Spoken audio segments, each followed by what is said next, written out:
अस्सलाम वालेकुम दोस्तों, इनसाइड पे मौजूद फकर में खुश आमदीद। लेकिन बांग्लादेश में नई हुकूमत ने हल्फ उठा लिया है। तारिक रहमान साहब जनाब वजीर आजम बन गए हैं और उनकी काबीना भी मंजर आम पर आ गई है। लेकिन जाते जाते असल कार्रवाई बांग्लादेश की अबूरी हुकूमत के सरबराह जनाब मोहम्मद यूनुस डाल गए हैं। अगरचे मोहम्मद यूनुस ने नई हुकूमत की हल्फ बर्दारी से कबल ही अपने ओहदे से इस्तीफा दिया, लेकिन जाते जाते वो जो बयान दाग गए हैं उसके नतीजे में जो मोदी सरकार है वो तख्ते तवे पर बैठ गई है। जनाब इस वक्त इंडियन मीडिया, इंडियन दानिश्वर, इंडियन खासतौर पर बीजेपी के जो रहनुमा हैं वो इस वक्त जनाब तकलीफ से कभी इधर उछल रहे हैं, कभी उधर उछल रहे हैं। जिस तरह पॉपकॉर्न वाले नहीं ऐसे करके फुदकते रहते, इसी तरीके की जो सूरत हाल है वो इस वक्त इंडिया में सामने आ रही है। अपने अलविदाई खिताब में जनाब मोहम्मद यूनुस का ये कहना था कि हमारे समुंदर न सिर्फ बांग्लादेश की जोग्राफियाई सरहद है बल्कि आलमी मईशत से राब्ते का एक दरवाज़ा भी है। नेपाल, भूटान और 7 सिस्टर्स इस खित्ते में बेपनाह माशी सलाहियत रखते हैं। अब ये जो उनका बयान का एक हिस्सा मैंने आपको सुनाया है ये इनफैक्ट बहुत ही ज़्यादा अहमियत का हामिल है, क्योंकि अगर आप गौर करें तो अपने इस बयान में जनाब मोहम्मद यूनुस ने नेपाल का, भूटान का, म्यांमार का नाम तो लिया है, लेकिन उन्होंने 7 सिस्टर्स के लिए इंडिया का लफ्ज़ इस्तेमाल नहीं किया। और यही एक ऐसा नुक्ता है जो कि इंडिया में इस वक्त मौजूए बहस बनकर सामने आया है कि जनाब मोहम्मद यूनुस ने 7 सिस्टर्स को इंडिया से अलग एंटिटी के तौर पर देखा है, जो कि इंडियन मफादात के ना सिर्फ मुनाफी है बल्कि ये इस बात का इजहार है कि बांग्लादेश ने चीन और पाकिस्तान के साथ मिलकर ये जो नई स्ट्रेटेजिक डेवलपमेंट्स की हैं और जो मुस्तकबिल के लिए खित्ते में जो नई एडवांसमेंट्स की हैं उसके नतीजे में ये 7 सिस्टर्स को अब बांग्लादेश और चाइना ये अपना हिस्सा तस्वुर करते हैं, वो इसको इंडिया का हिस्सा नहीं मान रहे। और ये बात मैं आपको बता दूं, ये कोई पहला मौका नहीं है जब जनाब मोहम्मद यूनुस साहब ने 7 सिस्टर्स के हवाले से अपनी राय का इजहार किया हो। गुज़िश्ता बरस मार्च में जब मोहम्मद यूनुस साहब चीन के सरकारी दौरे पर थे और इस दौरे के दौरान भी उन्होंने 7 सिस्टर्स का जिक्र किया था। मोहम्मद यूनुस साहब का कहना था कि 7 सिस्टर्स का समंदर से कोई राब्ता नहीं और बांग्लादेश ही इस खित्ते का निगहबान है, यानी उन्होंने बांग्लादेश को ही ये 7 सिस्टर्स का ओनर डिक्लेयर किया था। मोहम्मद यूनुस का कहना था कि इंडिया की 7 सिस्टर्स चारों तरफ से खुश्की में घिरी हैं, इनका समंदर से कोई राब्ता नहीं, इस इलाके के निगहबान हम हैं। चीन की मईशत के लिए यहाँ बेपनाह इम्कानात हैं, चीन यहाँ बहुत सी चीज़ें बना सकता है और इसे पूरी दुनिया में सप्लाई कर सकता है। इसके साथ साथ अगर आपको याद हो, जब पाकिस्तान के former chairman joint chiefs of staff committee जनाब साहिर शमशाद मिर्ज़ा साहब ने भी बांग्लादेश का विजिट किया था, तो उस मौके पर जो तस्वीर जनाब साहिर शमशाद मिर्ज़ा साहब की मोहम्मद यूनुस के साथ बनी थी वो तस्वीर भी इंडिया को मिर्चें लगाने के लिए बहुत हद तक काफ़ी थी। अब ये जो नई डेवलपमेंट आई है सामने, जिसमें जाते जाते भी मोहम्मद यूनुस साहब ने इंडिया को ये जो चुटकी काटी है, ये जो उनको तकलीफ पहुंचाई है, ये खारिज अज़ इल्लत नहीं है। डेफिनेटली उनको इस बात का बखूबी अंदाज़ा था कि मैं जा रहा हूँ, नई हुकूमत आ रही है, आज से नई हुकूमत बांग्लादेश का अनाने इक़्तिदार संभालेगी, उसकी पॉलिसीज़ को स्टीयर करेगी।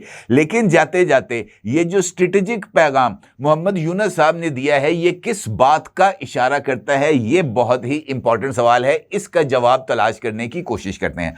आपको याद है कि शेख हसीना वाजिद के इक़्तिदार से अलहदगी के बाद बांग्लादेश में जो अबूरी हुकूमत कायम हुई थी, उसने अपने ये जो अबूरी पीरियड था इसके दौरान चंद इंपॉर्टेंट स्ट्रेटेजिक डेवलपमेंट्स की थी। बांग्लादेश ने ख़ास तौर पर जो डिपेंडेंसी अपॉन इंडिया थी इस पॉलिसी को ख़त्म किया था। बांग्लादेश की अबूरी हुकूमत का मानना था कि इंडिया हमारा पड़ोसी है, हमारा आका नहीं है, कि हम उसकी मर्ज़ी के मुताबिक फ़ैसले करें, उसकी खुशनुदी के लिए इक़दाम करें। और उसके साथ साथ बांग्लादेश की अबूरी हुकूमत ने सेल्फ रिलायंस के तहत पाकिस्तान और चाइना दोनों के साथ अपने जो ताल्लुकात हैं उसकी तजदीद की थी। अब ये बात मालूम है, मेरा ख्याल है कि इस रीजन के बहुत सारे ममालिक ऐसे हैं जहाँ पर जो इस्टेब्लिशमेंट है वो बहुत ही ज़्यादा डीप रूटेड है। इंडिया के अंदर भी जो इंडियन इस्टेब्लिशमेंट है वो भी बहुत गहराई में जाकर अपना काम करती है। इसी तरीके से पाकिस्तान है या बांग्लादेश है, यहाँ पर भी जो इस्टेब्लिशमेंट हैं वो ही स्ट्रेटेजिक डिसीजंस करते हैं और सिविलियन हुकूमतें अमूमी तौर पर स्ट्रेटेजिक डिसीजंस के ऊपर अंगूठे ही लगाते हैं। ये जो स्टेटमेंट जनाब मोहम्मद यूनुस साहब ने दी है ये वाज़े तौर पर एक पैगाम है कि चिकन नेक के ऊपर इंडिया अपना कंट्रोल बरकरार नहीं रख सकता।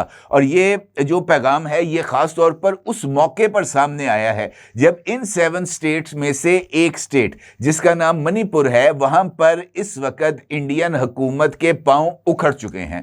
मणिपुर के अंदर ये जो अलहदगी पसंद तहरीक है वो इस वक्त बहुत ज़्यादा ताकतवर है।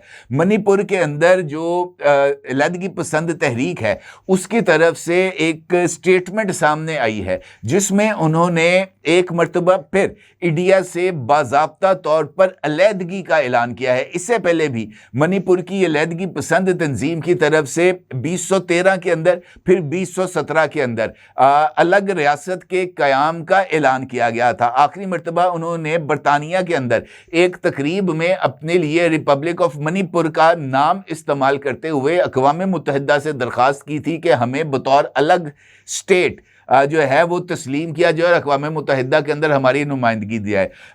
गुज़िश्ता 1 महीने से जो writ of the Indian government upon Manipur है वो मुकम्मल तौर पर ख़त्म हो चुकी है। वहाँ पर इस वक्त इंडियन फ़ौज का जो हाल है वो बहुत ही ज़्यादा पतला है। वहाँ पर इंडियन फ़ौज पर हमले, उनके मराकज़ को निशाना बनाना, रॉकेट फायरिंग के तबादले, मुख्तलिफ इलाकों के कंट्रोल हासिल करना, ये वो तमाम काम हैं जो मणिपुर के अंदर हो रहे हैं। और 7 सिस्टर्स के जो बाकी रियासतें हैं वहाँ की सूरत हाल भी कुछ अलग नहीं है। असम में भी अलहदगी पसंद तहरीक चल रही है।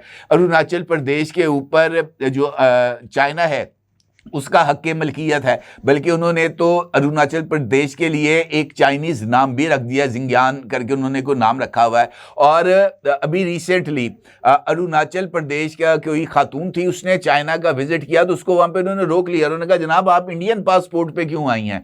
अरुणाचल प्रदेश तो चीन का हिस्सा है, आपको चाइनीज़ पासपोर्ट लेना चाहिए और चाइनीज़ पासपोर्ट के ऊपर सफ़र करना चाहिए। ये वो डेवलपमेंट्स हैं जो इस रीजन के अंदर हो रही हैं। लिहाजा ये जो स्टेटमेंट दी है मोहम्मद यूनुस साहब ने, इसको हमें इस पूरी रीजनल लाइनअप के साथ जोड़कर देखना चाहिए। हम इससे अलग रहकर कोई हतमी राय कायम नहीं कर सकते। इसका मतलब यह है कि मोहम्मद यूनुस साहब ने बांग्लादेशी इस्टेब्लिशमेंट की राय को जाते जाते दुनिया के सामने रखा है कि बांग्लादेश में नई हुकूमत के आने के बावजूद जो पड़ोसी है वो इंडिया रहेगा लेकिन मास्टर इंडिया नहीं होगा। इसके साथ साथ बंगाल के वो इलाके जहां पर इंडिया ने कब्जा किया है, बांग्लादेश उसको वापस उसका कंट्रोल हासिल करना चाहता है और कई मर्तबा इस हवाले से आवाज़ें भी हमारे सामने आई हैं। लिहाजा ये जो एक स्ट्रेटेजिक पैगाम है ये बहुत ज़्यादा अहमियत का हामिल है। इसके साथ साथ जो दूसरी इंपॉर्टेंट डेवलपमेंट है वो है पाकिस्तान के साथ दिफाई मुआहदे। अभी बांग्लादेश की जो नई हुकूमत है उसने इनफैक्ट इन मुआहदों के ऊपर दस्तखत करने हैं और इसके लिए जो तमाम तर कार्रवाई है वो बांग्लादेशी इस्टेब्लिशमेंट और बांग्लादेश की अबूरी हुकूमत पाकिस्तान और चाइना के साथ चीज़ों को तय कर चुकी है। एक नया रीजनल अलाइंस इस जो है ना साउथ एशिया, इसके अंदर डेवलप हो रहा है और इस साउथ एशियन नए अलाइंस के अंदर पाकिस्तान, चाइना, बांग्लादेश, मालदीव, भूटान और म्यांमार ये शामिल होंगे और इंडिया को इस इत्तेहाद से अलग रखा जाएगा क्योंकि सार्क का हाल सब ने देख लिया है। तो ये जो डेवलपमेंट्स हैं इसके ज़रिए जो रीजन के ये जो तमाम ममालिक हैं जो कि इंडिया के तोसी पसंदाना नज़रियात या उसकी अप्रोच से खाइफ हैं वो यहाँ पर ना सिर्फ इकट्ठा होंगे बल्कि जो टफ टाइम है इंडियन पॉलिटिक्स के अंदर वो उनको देंगे और रीजनल डेवलपमेंट के लिए ये रीजन के तमाम ममालिक आपस के अंदर सार्क के ओरिजिनल फलसफे के तहत बार्टर ट्रेड्स और इस तरह के दीगर इकदामात भी करेंगे। इसका मतलब ये है कि वो डील जो कि मोहम्मद यूनस साहब की अबूरी हुकूमत ने पाकिस्तान के साथ जिस पर तमाम तर बातचीत को मुकम्मल कर लिया था, JF-17 थंडर तैयारों की खरीदारी है, मशाक तैयारों की खरीदारी है, डिफेंस सिस्टम है, उसके बाद रडार सिस्टम है, ये वो तमाम चीज़ें हैं जो कि पाकिस्तान बांग्लादेश को फराहम करेगा। और बांग्लादेश की फ़ौज इस मामले पर पाकिस्तानी फ़ौज के साथ मुकम्मल तौर पर अलाइंड है और चीन इस सारी सूरत हाल में वहाँ पर मौजूद है।